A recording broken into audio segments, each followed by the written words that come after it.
Star தமிழின் face to face நிகழ்ச்சி தொடர்கிறது. இன்றைய ஸ்டார் தமிழின் ஃபேஸ் டு ஃபேஸ் நிகழ்ச்சியில் திறந்த பல்கலைக்கழகத்தின் வருகை விரிவுரையாளரும் அதேபோன்று அரசியல் ஆய்வாளரும் ஆகிய சாம்பசிவம் ஹரிஹரன் அவர்களோடு பேசிக் கொண்டிருக்கின்றோம். நாங்கள் அந்த ஈரானின் அந்த பூலோக புவியியல் தொடர்பாகவும் அந்த கடந்த பகுதியிலே முதலாவது பகுதியிலே நாங்கள் பேசினோம். ஆனால் இப்போ இருக்கக்கூடிய ஒரு விடயம், இந்த இலங்கைக்கும் ஈரானுக்கும் இடையிலே எந்த பிரச்சனையும் இல்லை, அதேபோன்று இலங்கைக்கும் இஸ்ரேலுக்கும் இடையிலே எந்த பிரச்சனையும் இல்லை, எல்லா நாடுகளோடு இலங்கை சுமூகமாக இருக்கின்றது. ஜனாதிபதி அதையும் தெரிவித்தார், நாங்கள் எல்லா நாடுகளோடு சுமூகமாக இருக்கின்றோம். ஆனால் ஈரானுடைய கப்பல் தத்தளித்து கொண்டிருந்த போது அதில் இருந்தக்கூடிய மாலுமிகளையும் படையினர்களையும் நாங்கள் காப்பாற்றி உதவி செய்தோம். அது மனிதாபிமான ரீதியான உதவி.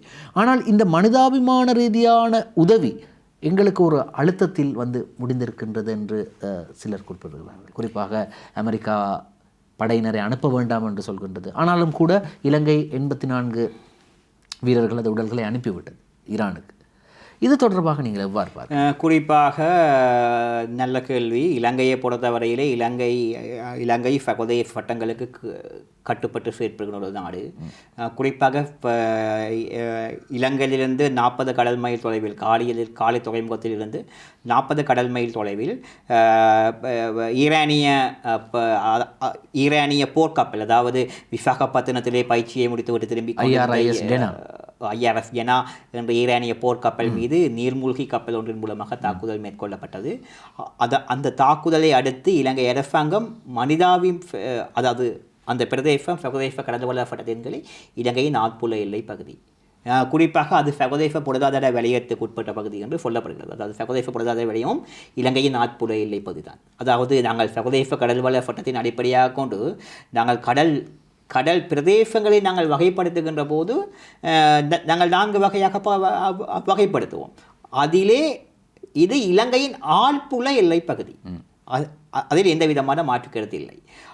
ஆகவே இன்னொரு நாட்டின் ஆழ்புல எல்லை பகுதிகளுக்குள் பிறிதொரு நாட்டின் நீர்மூழ்கி கப்பல் மூலம் நடத்தப்பட்ட தாக்குதல்கள் சர்வதேச கடல்வள சட்டத்தினை அப்பட்டமாக மீறுகின்ற செயல். ஏனென்றால் சர்வதேச கடல்வள சட்டத்தின் கடல் சாசனத்தின் கீழே கடந்து செல்வதற்கான உரிமை ஒரு நாட்டுக்கு இருக்கிறது. குறிப்பாக சர்வதேச கடல்வள சட்டத்தின் 17வது சரத்து இதனை தெளிவாக சொல்கிறது. இந்த 17வது சரத்தின் சரத்தும் 19வது சரத்தும் ஒன்றோடு ஒன்று தொடர்புபட்ட சரத்துகள். குறிப்பாக இந்த கடந்து செல்வதற்கான உரிமையை கொண்டுள்ள கப்பல்கள் எவை, அதாவது பாதுகாப்பாக கடந்து செல்வதற்கான உரிமையை கொண்டுள்ள கப்பல்கள் எவை என்பதை பற்றி 19வது உறுப்புரை மிக தெளிவாக சொல்கிறது. அதிலே போர் பற்றிய எந்த அறிவிப்புகளும் இல்லாமல், ஒரு நாட்டின் ஆழ்புல எல்லைக்குள் எந்த பாதிப்பையும் ஏற்படுத்தாமல், எந்த கடல் சட்டங்களையும் மீறாமல், ஒரு நாட்டின் பிராந்திய இறையாண்மைக்கு எந்த பாதிப்பும் ஏற்படுத்தாமல், போருக்கு தயார்படுத்தல்கள் ஈடுபடாமல் எந்த கப்பல்களும் சர்வதேச கடற்பரப்புகளாக கடந்து செல்வதற்கான உரிமை, அதாவது போருக்கு தயார்படுத்தலை ஏற்படுத்தாமல்.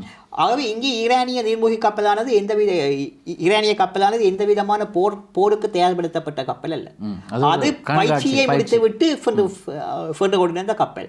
ஆகவே அந்த கப்பலுக்கு கடந்து செல்வதற்கான உரிமை இருக்கிறது.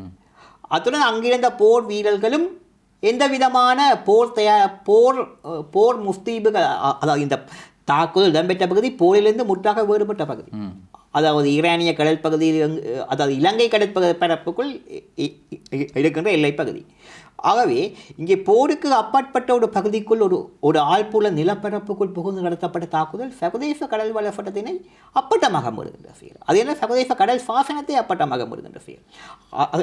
அதே நேரம் இலங்கையின் பிராந்திய இறையாண்மையை மீறுகின்ற செயல். மன்னிக்கவும், நீங்கள் ஒவ்வொரு தடவையும் குறிப்பிடும் போது சொல்கின்றீர்கள் இந்த சர்வதேச சட்டம் மீறப்பட்டது அல்லது சர்வதேச கடல் எல்லை சட்டம் மீறப்பட்டது. அப்படி என்றால் மீறியவர்களுக்கு என்ன தண்டனை? குறிப்பாக எங்களை நல்ல கேள்வி. குறிப்பாக இந்த சர்வதேச சட்டங்களிலே ஒரு பாரிய பிரச்சனை இருக்கிறது. என்னவென்றால், சர்வதேச சட்டங்களினை ஒரு நாடு கையெழுத்திட்ட மறுகணம் அந்த நாடு அந்த சர்வதேச சட்டத்தை பின்பற்ற வேண்டும். ஆனால் அந்த அரசுக்கு ஒரு இறையாண்மை இருக்கிறது.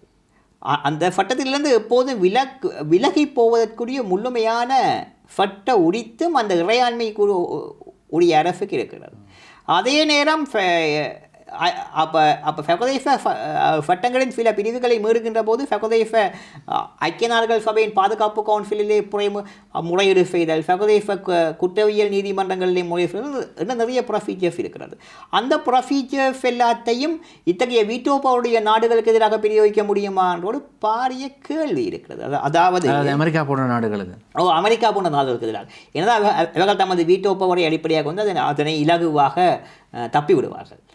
ஆகவே சகோதர சட்டங்களிலே நிறைய பலவீனங்கள் காணப்படுகின்றன. குறிப்பாக எமது நாட்டில் கூட இடம்பெற்றதாக கூறப்படும் மனித உரிமை மீறல்களுக்கு நாங்கள் தீர்வுகளை தேடுகின்ற போது இலங்கை குறித்த பிரகடனத்தில் கச்சா திட்டால்தான் அந்த பிரகடனத்தை பின்பற்ற வேண்டும் என்று நாங்கள் கட்டாயப்படுத்த முடியும்.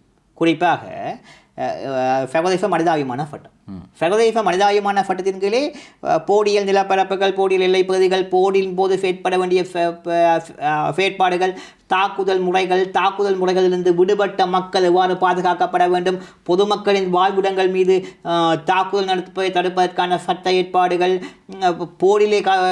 போரிலே பங்கு பெற்றாத போரிலிருந்து விலகி இருக்கின்றவர்கள் மீதான பாதுகாப்புகள், அதே நேரம் மனிதாபிமான பணிகளில் ஈடுபட்டு கொண்டிருக்கின்ற ஊழியர்களின் பாதுகாப்புகள், அதே நேரம் போடியலில் ஈடுபட்டுள்ள தரப்புகளிலும் போரில் ஈடுபடாத தரப்புகளும் எவ்வாறு வேறு பிரித்து காட்டப்பட வேண்டுமென்ற ஏற்பாடுகள் எல்லாமே இந்த சர்வதேச மனிதாபிமான சட்டத்திலே காணப்படுகிறது. ஆனால் சர்வதேச மனிதாபிமான சட்டங்கள் காணப்பட்டாலும் சர்வதேச மனிதாபிமான சட்டத்தில் ஒரு நாடு கையெழுத்தால் மாத்திரமே அந்த சட்டத்தை இலங்கை மீது பிரயோகிக்க முடியும். ஆனால் சர்வதேச அழுத்தங்களை பிரயோகிக்க முடியும். அதாவது இந்த சட்டத்தை கட்டாயமாக பின்பற்ற வேண்டும், கையெழுத்திட வேண்டும் போன்ற அழுத்தங்களை பிரயோகிக்க முடியும். அப்படி என்றால் இலங்கை போன்ற சிறிய நாடுகள் மீது வலுவாக அதிகாரங்களை பிரயோகிக்க முடியும் என்றால் அந்த நாடுகளுக்கு வீட்டோ போல் கிடையாது. ஆனால் வல்லரசுகளாக தம்மை அறிவித்துக் கொள்கின்ற 5 பிரதானமான நாடுகளுக்கும் வீட்டோ பவர் அதிகாரங்கள் காணப்படுகின்றன. ஆகவே அந்த வீட்டோ பவர் கட்டமைப்பையும் மீறி அந்த நாட்டினை பொறுப்பு கூட தோன்றுதல் என்பது பாரிய சவாலானது. குறிப்பாக இந்த டொனால்ட் ட்ரம்ப்பை எடுத்துக்கொண்டு டொனால்ட் ட்ரம்ப் சர்வதேச சட்டங்களை அப்பட்டமாக மீறுகிறார் என்பது தெளிவாக தெரிகிறது. அதனாலே அவர் ஒரு சர்வதேச தனிமைப்படுத்தலுக்கு அவர் செல்கிறார். அண்மையில் கூட இந்த ஹோம் ஆஃப் நீருணையை பாதுகாக்க வருமாறு பல நாடுகளுக்கு அழைப்பு விடுத்தார். பல நாடுகள் அழைப்பை நிராகரித்தன. நேற்று கூட இந்த நிகழ்ச்சி ஒளிப்பதிவுக்கு ஒரு தினத்துக்கு முதல் குறிப்பிட்டிருந்தார். நேட்டோ படையை முற்றுமுழுதாக நேட்டோ அமைப்பு உதவாவிட்டால் அதை வலுவிழக்க செய்ய முடியும் என்று குறிப்பிட்டிருந்தார். குறிப்பாக இன்னமும் அதாவது டொனால்ட் ட்ரம்ப்பை பொறுத்தவரையிலே ஒரு நாட்டின் வெளியுறவு கொள்கை என்பது எப்போதுமே நிலையானது. அந்த வெளியுறவு கொள்கை பின்பற்றுகின்ற கருத்தியலும் நிலையானது.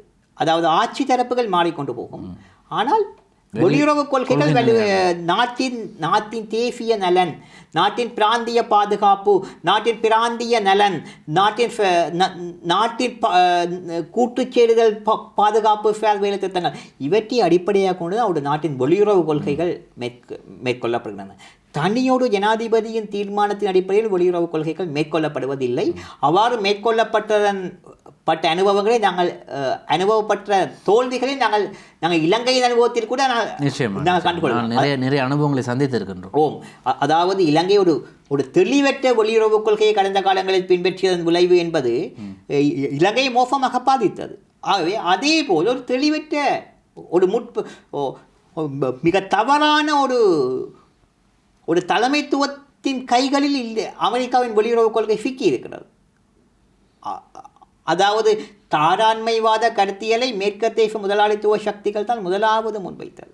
தாராண்மைவாத கருத்தியலின் அடிப்படையே சர்வதேச சட்ட ஒழுங்கமைப்பு, சமத்துவம், தேசிய இறையாண்மை, அடிப்படை உரிமைகள் என்று சொல்லி சர்வதேச தாராண்மைவாதம் என்பது வெளியக அழுத்தத்திலிருந்து முற்றாக விடுதலை செய்யப்படுகின்ற ஒரு மாபெரும் கருத்தியலாக காணப்படுகிறது. ஆனால் ஒவ்வொரு தடவையும் இவர் என்ன செய்கின்றார் என்றால் ஒரு நாட்டினுடைய இறையாண்மையில் கை வைக்கிறார். வெனிசுலாவுக்கு நடந்தது மிக மோசமான அந்த வெனிசுலாவுடைய நிலைமை நீங்கள் எவ்வாறு பார்க்கின்றீர்கள்? வெனிசுலா ஜனாதிபதி மீது குற்றம் சுமத்தப்பட்டு அவரை கைது செய்து ஒரு ஒரு இன்னும் ஒரு நாட்டால் அல்லது நீங்கள் வல்லரசாகவே இருங்கள், ஆனால் எப்படி ஒரு வெனிசுலா போன்ற ஒரு நாடு மீது கை வைக்க முடியும்? டொனால்ட் ட்ரம்ப் எடுத்த முடிவு மிக தவறானது என்று உலகம் சொல்கின்றது. நீங்கள் எப்படி பார்க்கின்றீர்கள்? டொனால்ட் ட்ரம்ப் முடிவு மிக தவறானது. ஏனென்றால் சர்வதேச சட்டங்களின் கீழே ஒரு இறையாண்மை மிக்க ஒரு நாட்டின் மீது இத்தகைய செயற்பாடுகளை மேற்கொள்ளல் சர்வதேச சட்டத்துக்கு முற்றாக முரணானது. ஆனால் சர்வதேச சட்டங்களினை முற்றாக கையில் எடுத்து தனக்கு இருக்கின்ற அந்த அதிகாரத்தை தவறாக பயன்படுத்தி டொனால்ட் ட்ரம்ப் இந்த செயற்பாடுகளை மேற்கொள்கிறார். குறிப்பாக அமெரிக்காவை பொறுத்தவரையிலே டொனால்ட் ட்ரம்புக்கு அமெரிக்காவுக்கு நிறைய அனுபவங்கள் இருக்கின்றன. குறிப்பாக ஈராக் மீதான போர், ஜோர்ஜ் டபிள்யூ புஷ்வின் தீர்மானம், அதாவது அமெரிக்காவுடைய செனட் சபையின் அனுமதி பெறப்பட்டதா இல்லையா என்ற விவாதங்கள் எல்லாம் மேற்கொள்ளப்பட்டன. ஆகவே இங்கே தனிநபர் என்ற ஒரு பிரச்சனையை வைத்துக்கொண்டு ஒரு ஒட்டுமொத்த கட்டமைப்பையும் பாதிக்கப்படுகிறது.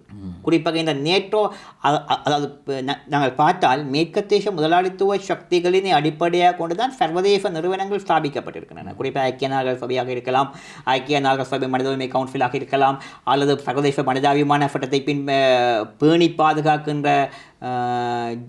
அதாவது சர்வதேச ஜீவச்சங்கமாக இருக்கலாம். இத்தகைய அமைப்புகள் இத்தகைய நிறுவனங்கள் எல்லாம் மேற்கத்தேசத்தில் தான் காணப்படுகின்றன.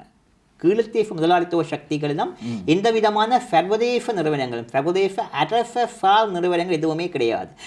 குறிப்பாக சர்வதேச அரசியல் செயற்பாட்டாளர்களை நாங்கள் ஐவரை குறிப்பிடுவோம். தேசிய அரசுகள், சர்வதேச அரச நிறுவனங்கள், அரச சால்பற்ற நிறுவனங்கள், பெல்தேசிய கம்பெனிகள், பயங்கரவாத குழுக்கள் என்று சொல்லி நாங்கள் பல அரசியல் செயற்பாட்டாளர்கள் காணப்படுகிறார்கள். ஆனால் இதிலே சர்வதேச அரசு சால் நிறுவனங்களை பொறுத்தவரையில் எல்லாமே அமெரிக்கா, பிரித்தானியா போன்ற மேற்கத்தேச முதலாளித்துவ சக்திகளின் கைகளில் தான் காணப்படுகின்றன. ஆகவே இங்கே அதனை எடுப்பார் கைப்பிள்ளையாக மாற்றி அந்த கட்டமைப்பினை அவர் சீரழிக்க முற்படுகிறார் என்ற கேள்வி இருக்கிறது. இது எதிர்காலத்திலே கீழத்தேச முதலாளித்துவ சக்திகள் அத்தகைய நிறுவனங்களினை கொண்டு செல்வதற்குரிய வாய்ப்பை ஏற்படுத்தும்.